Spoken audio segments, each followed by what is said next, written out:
அனைவருக்கும் வணக்கம். ஆண்டினுடைய கடைசி சந்திர கிரகணம். இந்த சந்திர கிரகணம் அப்படின்னு பார்த்தீங்கன்னா, கிரகணங்கள் அப்படின்னு பார்த்தீங்கன்னா வருஷத்தில் 4 முறை நடக்கக்கூடிய ஒரு வானியல் நிகழ்வு அப்படின்னு சொல்லலாம். அதாவது 2 சூரிய கிரகணம், 2 சந்திர கிரகணம் நடக்குது. முக்கியமாக இப்போதான் சூரிய கிரகணம் ஆகஸ்ட் 12ஆம் தேதி நடந்து முடிஞ்சிருக்கு. இந்த சூரிய கிரகணத்தை தொடர்ந்து அடுத்ததாக சந்திர கிரகணத்தை நம்ம பார்க்க இருக்கிறோம் இதே மாதத்தில். இந்த நாளில் எந்த நாளில் சந்திர கிரகணம் வர இருக்கு, இந்த நாளில் எந்த நேரத்திலிருந்து எந்த நேரம் வர நீடிக்கும், இந்த கிரகணம் நம்ம இந்தியாவில் பார்க்க முடியுமா, வேறு எந்தெந்த நாடுகள்லாம் இந்த கிரகணம் தெரியும், இது மாதிரியான அருமையான தகவல்களை நான் அந்த வீடியோவில் முழுமையாக சொல்லியிருக்கேன். வீடியோவை ஸ்கிப் பண்ணாமல் பாருங்கள். இந்த வீடியோ பார்க்கக்கூடிய நீங்கள் இந்த கிரகணங்கள் பற்றிய கருத்துக்களை என்ன நினைக்கிறீங்க அப்படிங்கிற உங்களுடைய கருத்துக்களை கமெண்ட் பாக்ஸில் பதிவிடுங்க. நீங்கள் இன்னும் உற்சாகம் டிவி சேனலை சப்ஸ்கிரைப் பண்ணாமல் இருந்தால் சப்ஸ்கிரைப் பண்ணிக்கோங்க. கூடவே இருக்க பெல் ஐக்கானை மறக்காமல் கிளிக் பண்ணிடுங்க. வாங்க வீடியோக்குள்ளே போகலாம். இந்த வீடியோ பார்த்துட்டு இருக்கக்கூடிய உங்களுக்கு உங்களுடைய ராசிக்கான பலன்கள் தெரிந்து கொள்ளணும், ஜாதக ரீதியான உங்களுக்கு ஒரு தெளிவு வேணும், அதற்கான பலன்கள் தெரிந்து கொள்ளணும். அதே போல் உங்களுக்கு வீட்டில் சுபகாரியங்கள் நடக்கலை, திருமண தடையாக இருக்குது, இந்த மாதிரி நிறைய பிரச்சனைகளை கொண்டு இருக்கீங்களா, இந்த வீடியோக்கு கீழே டிஸ்கிரிப்ஷனில் நான் ஒரு தொலைபேசி எண் கொடுத்துருக்கேன். அந்த எண்ணுக்கு தொடர்பு கொண்டு பேசி பாருங்கள். தொலைபேசி எண் மூலமாக பேசினாலே போதும், உங்களுக்கு சரியான பலன்கள் கிடைக்கும். பொதுவாகவே இந்த சந்திர கிரகணம் சூரியன் மற்றும் சந்திரனுடைய ஒரே நேர்கோட்டில் பூமி வரும்போது பூமியினுடைய நிழல் சந்திரன் மீது விழும்போது ஏற்படக்கூடிய நிகழ்வு தான் சந்திர கிரகணம். இந்த கிரகணம் ஏற்படுது அப்படின்னு நம்ம சொல்கிறோம். ஜோதிட ரீதியாக பார்த்தோம் அப்படின்னா இப்போது கிரக நிலைப்படி சூரியன் சிம்ம ராசியிலும் சந்திரன் கும்பராசியிலும் ராகு கேதுவோடு சேர்ந்தும் இருக்காங்க. இதன் காரணமாக சந்திர கிரகணம் ஏற்படுது அப்படின்னு சொல்லலாம். முக்கியமாக ரக்ஷாபந்தன் பண்டிகை கொண்டாட்டம் மற்றும் 2026ஆம் ஆண்டினுடைய கடைசி சந்திர கிரகணம் ஆகஸ்ட் 28ஆம் தேதி நிகழ இருக்குங்க. இந்த கிரகணம் பகுதி சந்திர கிரகணமாக ஏற்படுது. சூரியன் சிம்மராசியில் கேதுவோடு சேர்ந்து சஞ்சாரிக்க இருக்காரு. அதே சமயம் சந்திரன் கும்பராசியில் ராகுவோடு சேர்ந்து இருக்கிற கூடிய நேரத்தில் இந்த சந்திர கிரகணம் நிகழ்வு ஏற்படுது. இந்த சந்திர கிரகணம் நிகழ்வானது ஆகஸ்ட் மாதம் 28ஆம் தேதி காலை பொழுதில் ஏற்படுறதால தென்மேற்கு ஆசியாவினுடைய சில பகுதிகளில் சிறிதளவு நேரம் மட்டுமே தெரிந்தாலும் இந்த நிகழ்வு இந்தியாவில் பார்க்க முடியாது அப்படின்னே சொல்லியிருக்காங்க. இதன் காரணமாக சந்திர கிரகணத்திற்காக கடைபிடிக்கக்கூடிய சூத காலம் இந்தியாவில் காணப்படாது அப்படின்னு சொல்கிறாங்க. அதாவது பொதுவாக கிரகணங்கள் நடக்குது அப்படின்னா அதுக்கான சூத காலம் அப்படின்னு சொல்லுவாங்க, அதாவது தோஷ காலம். நாம் அந்த நேரத்தில் எந்த விஷயங்கள் செய்யணும் செய்யக்கூடாது, இதை செய்யலாமா, இதனால் நமக்கு கெட்டது நிகழுமா, கோயிலுக்கு போகலாமா, வழிபாடு செய்யலாமா, சாப்பிடலாமா, தூங்கலாமா அப்படிங்கிறது நிறைய பேருக்கு இருக்கக்கூடிய சந்தேகம். முக்கியமாக இந்த கிரகணம் அப்படின்னு பார்த்தீங்கன்னா பகல் நேரத்தில் வர இருக்குன்னு சொல்லி இருக்கிறதால இந்த கிரகணம் இந்தியாவில் தெரியாது. பொதுவாகவே சூரிய கிரகணம் நமக்கு பகல் நேரத்தில் வந்தால் தான் பார்க்க முடியும்.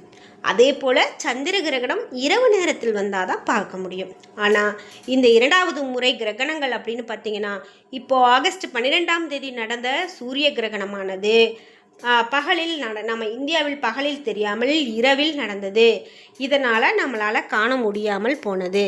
இதே போல தான் இந்த சந்திர கிரகணம் 2026 ஆகஸ்ட் 28ஆம் தேதி நடக்கக்கூடிய இந்த சந்திர கிரகணம் இரவில் தெரியாமல் பகல் பொழுதில் தெரிய இருக்கிறது. இதனால் இந்தியாவில் பார்க்க முடியாது அப்படின்னு சொல்லியிருக்காங்க.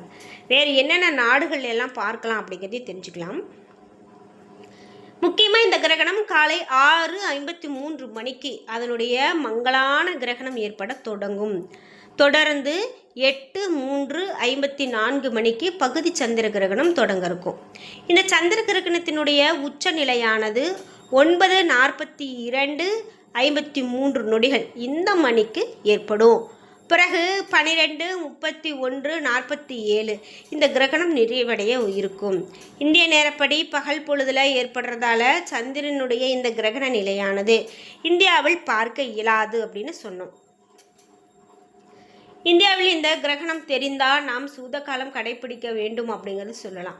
முக்கியமாக இந்த கிரகணமானது நமக்கு பெரிதாக எந்த விதமான பாதிப்பையும் ஏற்படுத்தாது அப்படின்னும் வழிபாடு மற்றும் சுபகாரியங்களுக்கு எந்த தடையும் இருக்காது அப்படின்னு சொல்லியிருக்காங்க. இந்த கிரகணம் அப்படின்னு பார்த்தீங்கன்னா சில பகுதிகளானது பார்க்கும்போது அதாவது ஐரோப்பா, ஆசியா, ஆசியாவினுடைய மேற்கு, ஆப்பிரிக்கா, வட அமெரிக்கா, தென் அமெரிக்கா, பசிபிக், அட்லாண்டிக், இந்திய பெருங்கடல், அண்டார்டிகா பகுதிகளில் காண முடியும். மேலும் தென்மேற்கு ஆசியாவில் பாகிஸ்தான், தெற்கு Afghanistan, Iran, Iraq, Saudi Arabia, Sharjah முதலான நாடுகளில் இந்த கிரகணம் தொடங்கும் போது ஏற்படக்கூடிய மங்களான பிறகு ஆரம்பம் பார்க்க முடியும் அப்படின்னு சொல்லப்படுது. இந்த சந்திர கிரகண நேரத்தில் நம்ம என்ன செய்யணும் அப்படின்னு தெரிஞ்சுக்கலாம். சந்திர கிரகணம் ஏற்பட்ட இந்த காலத்தில் நாம் இறைவனை நினைத்து தியானிப்பது மிக நல்லது. கிரகண நேரத்தில் நம்ம செய்யக்கூடிய இந்த தியானம் மிக சிறப்பான பலனை கொடுக்கும். பக்தி கதைகளை படிப்பது, இறை மந்திரங்களை உச்சரிப்பது மிக சிறப்பான விஷயங்களாக சொல்கிறாங்க. இந்த கிரகண நேரத்தில் நம்ம என்ன பொதுவாக செய்யவே கூடாது அப்படின்னு பார்த்தீங்கன்னா, பொதுவாக கிரகணத்தின் போது சாப்பிடுவது, தண்ணீர் குடிப்பது தவிர்க்கிறது மிக நல்லது. கர்ப்பிணிகள் மற்றும் வயதானவர்களுடைய ஆரோக்கியத்தில் அதிகமான கவனம் நாம் செலுத்தணும்.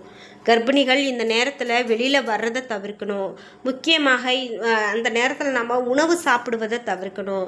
ஒரு கிரகணம் தொடங்குது அப்படின்னா அந்த கிரகணம் தொடங்கிறதுக்கு முன்னாடி 2 மணி நேரத்துக்கு முன்னாடி சாப்பிடணும். அந்த கிரகணம் முடிந்து 2 மணி நேரத்துக்கு பின்னாடி சாப்பிடணும். இதெல்லாம் சாதாரணமாக நம்ம முன்னோர்கள் கடைப்பிடித்துட்டு வந்த ஒரு விஷயங்கள் தான். முடிந்தவரை வெளியில் வர்றதை தவிர்க்கிறது நல்லது. கிரகணம் தொடங்கிறதுக்கு முன் நீங்கள் தயார் செய்து, அதாவது துளசி இலைகள் அல்லது தர்ப்பை புல் போட்டு வைத்திருக்க வேண்டும். இது கிரகணம் நமக்கு நேரடியாக இங்கே தாக்கத்தை கொடுக்கும் அப்படின்னா அந்த கிரகணத்தினுடைய கதிர்வீச்சுகளால் நமக்கு உடல்நல பாதிப்புகள் ஏற்பட்டு விடக்கூடாது அப்படின்பதற்காகத்தான் நம்ம முன்னோர்கள் இது மாதிரி கடைப்பிடித்து வந்திருக்காங்க.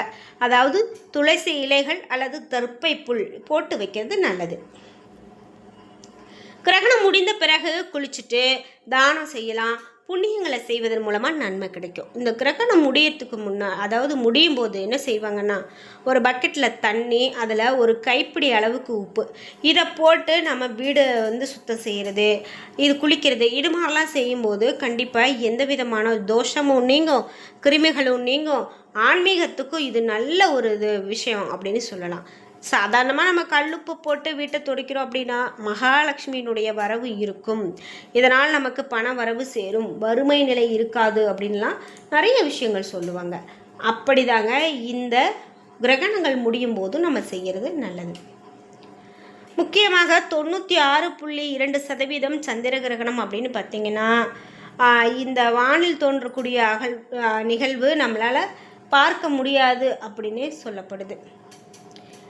இந்த கிரகணம் அப்படின்னு பார்த்திங்கன்னா முக்கியமாக மிகச்சிறிய பகுதி நிலவுக்கு வெளியில் இருக்கும்.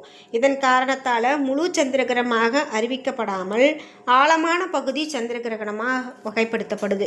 சூரிய ஒளி பூமியினுடைய வளிமண்டலத்தின் வழியே ஊடுருவி நிலவை அடையும் போது அது வளிமண்டல விலகலாக சிகப்பு நிறமாக மாறி நிலவின் மீது பிரதிபலிக்கிறது.